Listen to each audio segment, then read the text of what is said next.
other things. So now there's thoughts and emotions. And that's what we're talking. Essentially, when we're making decisions, we're using thoughts and emotions. And this is the part I want to debunk this part a little bit, because we've been taught to keep emotions away from thoughts. And we get these analogies that, oh, our mind is like a computer. It has data, and that might be to an extent true. But the problem is that, and Brennan Burchard talks about it in his book, The Charge too, is that the difference is that a computer that doesn't process emotions, and you could consider emotions as data, but they take up a lot of bandwidth in us. So with every thought, it is very likely that there is an emotion that comes with it. And I want to actually, let me share something with you guys visually. This might make it clear. Because we don't associate emotion with a lot of things. And I'm going to visually show this to you guys. Some people have, and there's, I don't know if you guys, have you guys heard of an emotion wheel? Raise your hand if you have.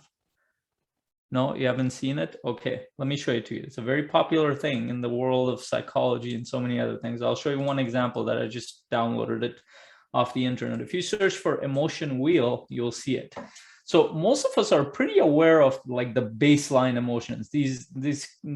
Most human beings have felt this: sadness, joy, power, scared, which is fear, mad, peaceful. This is the range of emotions that we have. Now, you can actually expand that, and you will see that these things show up in our life a lot. If you put labels on these emotions, almost everything that we do and go towards is actually emotions. Think about, let's follow joy, excited. A version of joy is excited, radiant, energetic, playful, creative, aware. Then if you expand it more, it could be delightful, extravagant, amused, spirited, fascinating, daring. And you could probably expand that even more into subtle emotions. Now, let's look at the other side of it: scared or fear, rejected, confused, helpless, intimidated, insecure, anxious, embarrassed, foolish, weak, insignificant, discouraged. Like, these are the feelings that we have if we put labels on them. And they kind of branch off into subtle variations of that strong feeling that is in us. And here's the challenge. Most of us, we feel these emotions when they get to their extreme. So when we feel anxiety or when we feel overwhelmed, these are in the extreme cases. Before that, there are indications of these kind of emotions already in your system. But because we're so busy, and a lot of times we're in our thoughts, in our mind, in our head, we don't even notice what's happening. And I'll talk about some tips around this. So emotions basically show up with almost every thought that you have. So how does it impact your decision-making process? So if we assume that emotions come with thoughts, every emotion influences every thought. So we've heard this, that, oh, you shouldn't have, you should keep emotions away from thoughts. When people say that, what they really mean is that keep those negative spectrum of emotions away from thoughts. And quote unquote negative, they're not necessarily negative in themselves. There's a reason for anger. There's a reason for fear. There's a reason for sadness. On that side of the spectrum, those emotions are there to help you understand what's happening in the world and inside your world. Your body is sending you signals for you to pay attention. Here's the problem when you bring those kind of emotions in the decision-making process. The problem comes when and here's the one I want to clarify. So if we look at it as a spectrum, emotions, right?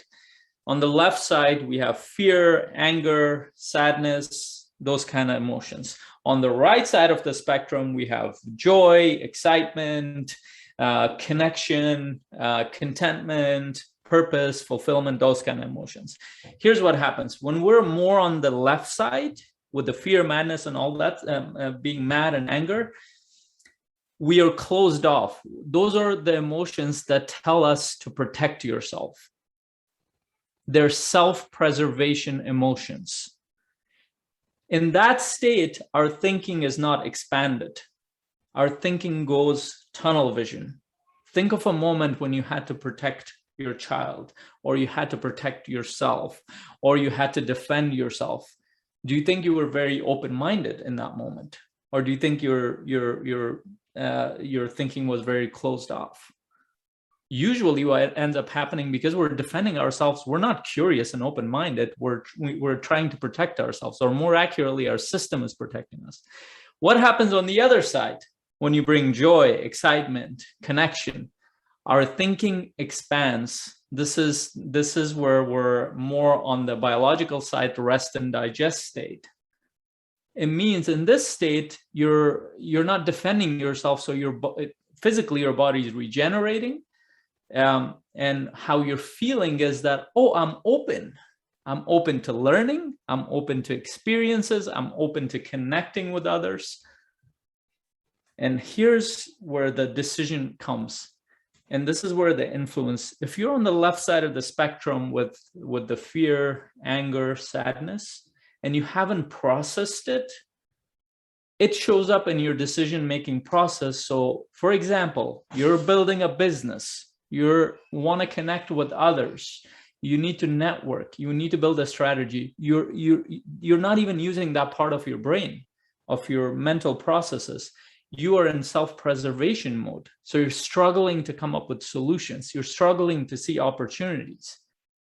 So your decisions are clouded by self-preservation. And then, but what happens when you're